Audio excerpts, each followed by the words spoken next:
In my pride, this is what I want to be able to do. I want to be able to walk up to a homeless person and say, come with me. I'm going to change your life and you're never going to be homeless again. Do they want community? Do they want a sense of belonging? Do they want a sense of freedom to express? This is a new sense of identity, a community that they've never had before. As I've said, I have commune identity video down in there. And I say, come with me, I'm going to change your life and give you a sense of belonging and a sense of space. In a place where you can rest your head, you can have a clean meal several times a day. Everything's taken care of for you. You don't have anything to worry about. You have access to the internet. You have access to alone time. You have access to a sense of finding your spiritual center again. And most importantly, just a sense to relax and heal and not have to worry about some attack from someone who has zero understanding of what it means to be homeless and the many reasons there are to being homeless. When I have figured what other social media sites have made in profits, I'm literally going to take all of those profits and build the communes where homeless people are, and build them up and build them up and build them up and continue to waste all of my profits mainly there. And one of the places where I'm going to be wasting a lot of profit, and that's from commune to commune across the world, flying in a private jet owned by the company for cultural exchange purposes. Those are the two things that I'm going to waste all of the profits on. I don't want the money. I'm not in it for the money. I'm in it to take the money that I make and give it right back to the community. I bring a change that does not exist anywhere in this world. And when I say waste money on the homeless, I already know that I can build a building for $1.4 million to house about 200 homeless people per development, and then expands from there. And then there could be mini homes and all kinds of different sort of settings for that.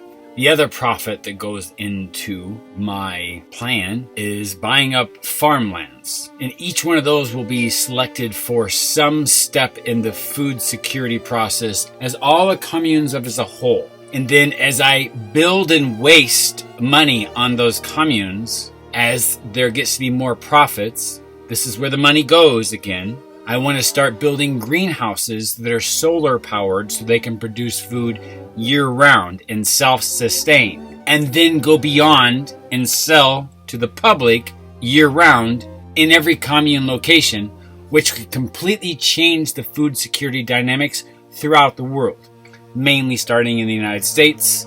That's because that's where I'm at, unless of course my funding brings me to another country, and then that's where it's going to service first, and then we'll spread throughout the world from there. That's just how it works. I'm really hoping that I do get the funds here in America. I hope that I can at least get someone to sit down and ask me and talk to me about what I'm doing.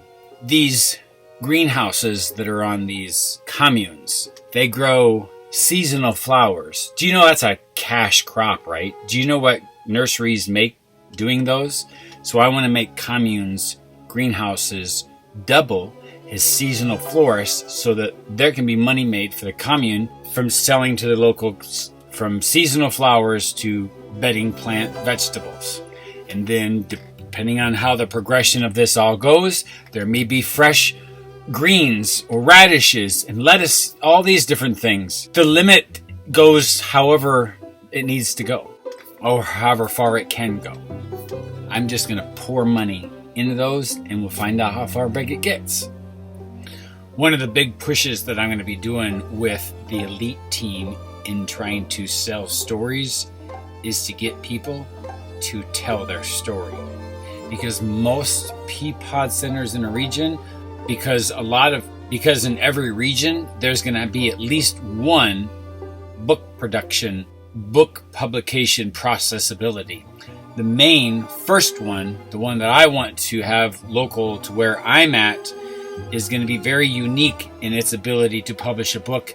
And if you know what the red rubber ball is, it is a book that was used at a Society for Human Resource Management conference, and I believe that was in Nashville, Tennessee, and I believe that was a diversity conference that I went to about 15 years ago.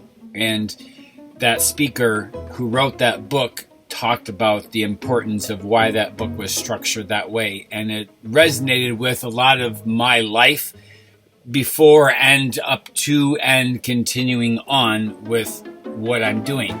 So when I write my series of 4 autobiographies, it's going to be written in the red rubber ball style. That's all I'm going to say on that. Other than I will say that it's an interactive.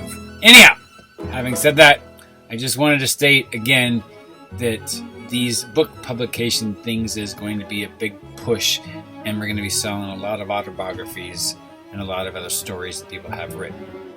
Here you go. If the numbers that I see other social media sites doing, if those numbers exist as they do, and I can invest those same dollars into what I'm telling you right now, I will and am going to change the world. Watch me.